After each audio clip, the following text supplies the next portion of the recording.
ಅಮೆರಿಕದ ಮಧ್ಯಸ್ಥಿಕೆಯಲ್ಲಿ ಭಾರತ ಪಾಕಿಸ್ತಾನಗಳ ಮಧ್ಯದಲ್ಲಿ ಕದನ ವಿರಾಮ ಜಾರಿಗೆ ಬಂತ.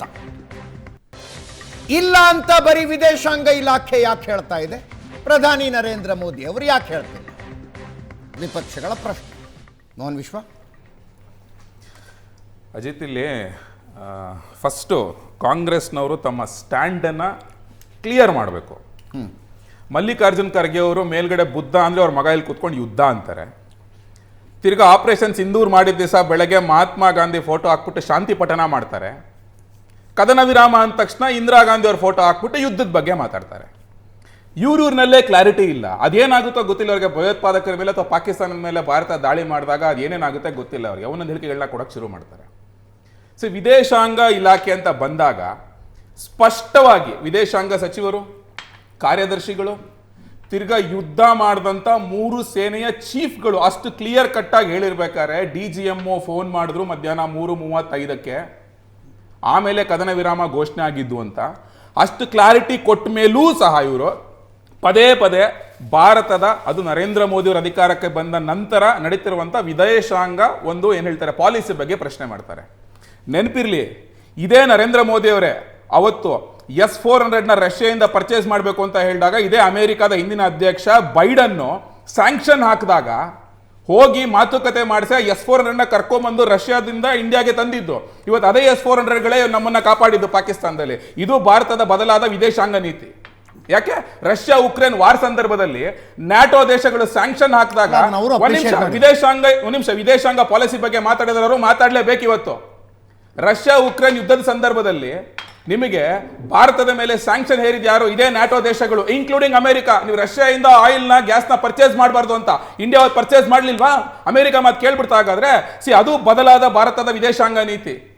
ಅಷ್ಟೇ ಯಾಕೆ, ರಷ್ಯಾ ಉಕ್ರೇನ್ ವಾರ್ ಸಮಯದಲ್ಲಿ ಅಲ್ಲಿದ್ದಂಥ ಸ್ಟೂಡೆಂಟ್ಸ್ನ ವಾಪಸ್ ಭಾರತಕ್ಕೆ ಕರ್ಕೊಂಡ್ಬರ್ಬೇಕಾದ್ರೆ ಜಗತ್ನಲ್ಲಿ ಯಾವ ದೇಶಕ್ಕೂ ಸೇಫ್ ಪ್ಯಾಸೇಜ್ ಕೊಟ್ಟಿಲ್ಲ, ಭಾರತಕ್ಕೆ ಕೊಟ್ಟಿದ್ದು. ನರೇಂದ್ರ ಮೋದಿ ಅವರು ಕರ್ಕೊಂಡ್ಬಂದಿದ್ದು ಸ್ಟೂಡೆಂಟ್ಸ್ನ ಸೇಫ್ ಆಗಿ. ಅದು ಬದಲಾದ ಭಾರತದ ವಿದೇಶಾಂಗ ನೀತಿ. ಇವತ್ತು ಇವ್ರು ಕುತ್ಕೊಂಡು ವಿದೇಶಾಂಗ ನೀತಿ ಬಗ್ಗೆ ಮಾತಾಡ್ತಾರೆ. ಇವ್ರು ವಿದೇಶಾಂಗ ನೀತಿ ಹಾಗಾದ್ರೆ ಏನು? ಇವತ್ತು ಇವ್ರು ಭಯೋತ್ಪಾದಕ ದಾಳಿ ಬಗ್ಗೆ ಮಾತಾಡ್ತಾರಲ್ಲ, ಯುದ್ಧದ ಬಗ್ಗೆ ಮಾತಾಡ್ತಾರಲ್ಲ. 26/11 ಅಟ್ಯಾಕ್ ಆದಾಗ ಮುಂಬೈ ನಗರದಲ್ಲಿ 166 ಜನ ಅಮಾಯಕರು ಸತ್ತಾಗ ಅವತ್ತು ಇವ್ರಿಗೆ ಭಯೋತ್ಪಾದಕರ ವಿಚಾರದಲ್ಲಿ ರಿಟಾಲಿಯೇಟ್ ಮಾಡಿ ಒಂದು ಸ್ಟ್ರೈಕ್ ಮಾಡುವಂತ ತಾಕತ್ ಇರಲಿಲ್ಲ. ಆದ್ರೆ ಏನ್ ಮಾಡಿದ್ರು ಮನಮೋಹನ್ ಸಿಂಗ್ ಅವತ್ತು ಇದೇ ಪಾಕಿಸ್ತಾನದ ಪ್ರಧಾನಮಂತ್ರಿಗಳ ಜೊತೆ ಸೇರ್ಕೊಂಡವತ್ತು ಜಾಯಿಂಟ್ ಡಿಕ್ಲರೇಷನ್ ಸೈನ್ ಮಾಡಿದ್ರು. ಏನ್ ಜಾಯಿಂಟ್ ಡಿಕ್ಲರೇಷನ್? ಎರಡೂ ದೇಶಗಳು ಭಯೋತ್ಪಾದನೆಯಿಂದ ನಲುಗುತ್ತಿರುವ ದೇಶಗಳು, ಆದ್ರಿಂದ ಇಬ್ರು ಸಹ ಹೋರಾಡಬೇಕು ಅಂತ ಹೇಳಿ. ಇದು ಇವರ ವೀಕೆಸ್ಟ್ ವಿದೇಶಾಂಗ ನೀತಿ. ತಿರ್ಗಾ ನೆಹರು ಕಾಲಕ್ಕೆ ಹೋಗೋಣ. ಒಂದು ನಿಮಿಷ, let me finish Prashant. Nehru ಕಾಲಕ್ಕೆ ಹೋಗೋಣ. ಕಾಶ್ಮೀರಿ ವಿಷಯವನ್ನ ಇಂಟರ್ನ್ಯಾಷನಲೈಸೇಷನ್ ಮಾಡಿ ವಿಶ್ವಸಂಸ್ಥೆ ಇನ್ವಾಲ್ವ್ ಆಗುವಂಗ್ ಮಾಡಿದ್ಯಾರು? ಅದು ಇವರ ವೀಕೆಸ್ಟ್ ವಿದೇಶಾಂಗ ನೀತಿ. ಅಷ್ಟೇ ಯಾಕೆ, ನೆಕ್ಸ್ಟ್ ನೀವು ಇದಕ್ಕೆ ಬನ್ನಿ. 1971 ವಾರ್ ಬಗ್ಗೆ ಎಷ್ಟೆಲ್ಲ ಮಾತಾಡ್ತಾರಲ್ಲ, ಇಂದಿರಾ ಗಾಂಧಿ ಫೋಟೋ ಎಲ್ಲ ಹಾಕ್ಬಿಟ್ಟು ಅವತ್ತು 1971ನಲ್ಲಿ ಲಾಹೋರ್ವರೆಗೂ ಹೋಗ್ಬಿಟ್ಟಿದ್ವಿ, 13,000 ಸ್ಕ್ವೇರ್ ಕಿಲೋಮೀಟರ್ ಸೈನಿಕರು ಆಕ್ರಮಣ ಮಾಡ್ಕೊಂಡಿದ್ರು ಅಂತ ಹೇಳ್ತಾರಲ್ಲ. ನೀವು ಸೈನಿಕರಿಗೆ ಫ್ರೀ ಹ್ಯಾಂಡ್ ಕೊಟ್ಬಿಟ್ಟು ಅವತ್ತು 13,000 ಸ್ಕ್ವೇರ್ ಕಿಲೋಮೀಟರ್ ನೀವು ವಾಪಸ್ ತಗೊಬೇಕಾಗಿತ್ತು. ಯಾಕೆ ನೀವು ಲೈನ್ ಆಫ್ ಕಂಟ್ರೋಲ್ ಡ್ರಾ ಮಾಡಿದ್ರಿ? ಅವತ್ತು ಲೈನ್ ಆಫ್ ಕಂಟ್ರೋಲ್ ಡ್ರಾ ಮಾಡ್ಬೇಕಾದ್ರೆ ನಿಮ್ಗೆ POKನ ಸೇರಿಸ್ಕೊಬೇಕು ಅನ್ನೋ ಒಂದು ಕಾಮನ್ ಸೆನ್ಸ್ ಇರಲಿಲ್ವಾ? ದಟ್ ಈಸ್ ಯುವರ್ ವೀಕೆಸ್ಟ್ ವಿದೇಶಾಂಗ ನೀತಿ. ನಿಮ್ಮ ವಿದೇಶಾಂಗ ನೀತಿಗಳಲ್ಲಿ ವೀಕೆಸ್ಟ್ ಇಟ್ಕೊಂಡು ಭಾರತನ ಅಧೋಗತಿಗೆ ತಗೊಂಡು ಹೋಗ್ಬಿಟ್ಟು ಇವತ್ತು ನರೇಂದ್ರ ಮೋದಿ ಅವರ ಅಧಿಕಾರಕ್ಕೆ ಬಂದ ನಂತರ ನಡೀತಿರುವಂತ ವಿದೇಶಾಂಗ ನೀತಿ ಬಗ್ಗೆ ಪ್ರಶ್ನೆ ಮಾಡುವಂತ ಯಾವುದೇ ನೈತಿಕತೆ ಕಾಂಗ್ರೆಸ್ಗಿಲ್ಲ. ಅಷ್ಟೇ ಯಾಕೆ, ಹಾಗಾದ್ರೆ ಪಹಲ್ಗಾಮ್ ಅಟ್ಯಾಕ್ ಆದಾಗ JD ವ್ಯಾನ್ಸ್ ಭಾರತದಲ್ಲೇ ಇದ್ರು ಅವತ್ತಿನ ದಿವಸ ವಾಪಸ್ ಅಮೆರಿಕಾಗೆ ಹೋಗಿದ್ದು. ಏನ್ ಸ್ಟೇಟ್ಮೆಂಟ್ ಕೊಟ್ಟರು ಅವತ್ತು? ಅವರು ಏನ್ ಸ್ಟೇಟ್ಮೆಂಟ್ ಕೊಟ್ಟರು? India has every right to retaliate to go against terror ಅಂತ ಕೊಟ್ಟಿಲ್ವಾ ಅವತ್ತಾಗಾದ್ರೆ? It is none of our business to get involved. Exactly. ಅದ್ರ ಬಗ್ಗೆ ಮಾತಾಡೋದೇ ಇಲ್ಲ ಇವರು. ಅದ್ರ ಬಗ್ಗೆ ಮಾತಾಡೋದೇ ಇಲ್ಲ ಇಲ್ಲಿ. ನೋಡಿ, ಅಲ್ಟಿಮೇಟ್ಲಿ ವಿದೇಶಾಂಗ ಇಲಾಖೆ, ಅದರ ಕಾರ್ಯದರ್ಶಿಗಳು, 3 ಸೇನಾಪಡೆಗಳ ಮುಖ್ಯಸ್ಥರು ಅವ್ರೇನ್ ಸ್ಟೇಟ್ಮೆಂಟ್ ಕೊಡ್ತಾರೋ, ಅವ್ರೇನ್ ಫೈನಲ್ ಹೇಳ್ತಾರೋ ಅದೇ ಫೈನಲ್. ಅವ್ರು ಹೇಳಾಗಿದೆ, ಅಲ್ಲಿಗೆ ಆಯ್ತು. As simple as that. ಅಷ್ಟೇ ಯಾಕೆ, ಇವ್ರು ಶಶಿ ತರೂರ್ ಇವ್ರದೇ ಪಕ್ಷದವ್ರು ಏನ್ ಹೇಳಿದ್ದಾರೆ? ಏನ್ ಹೇಳಿದ್ರು ನಮ್ಮ ರಮೇಶ್ ಬಾಬು ಅವರು? ಇದು ನಮ್ಮ ಮಾತಲ್ಲ, ಇಡೀ ದೇಶದ ಜನರ ಮಾತು ಅಂತ ಹೇಳಿದ್ರು. ಫರ್ಗೆಟ್ ಅಬೌಟ್ ದೇಶದ ಜನರು. ನಿಮ್ಮ ಪಕ್ಷದ ಶಶಿ ತರೂರ್ನೇ ಕನ್ವಿನ್ಸ್ ಮಾಡ್ರಪ್ಪ.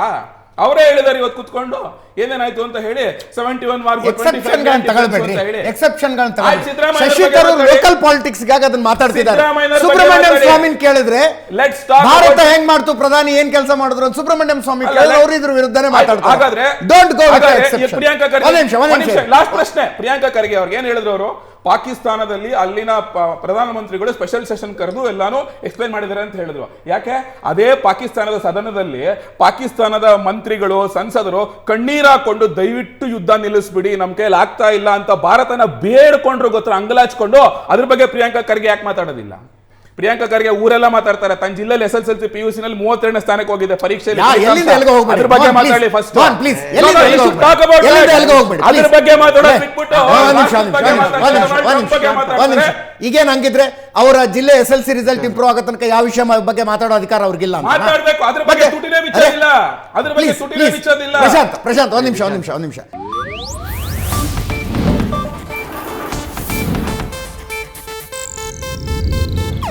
ಇದು ಏಷ್ಯಾನೆಟ್ ನ್ಯೂಸ್ ನೆಟ್ವರ್ಕ್ ಪ್ರಸ್ತುತಿ.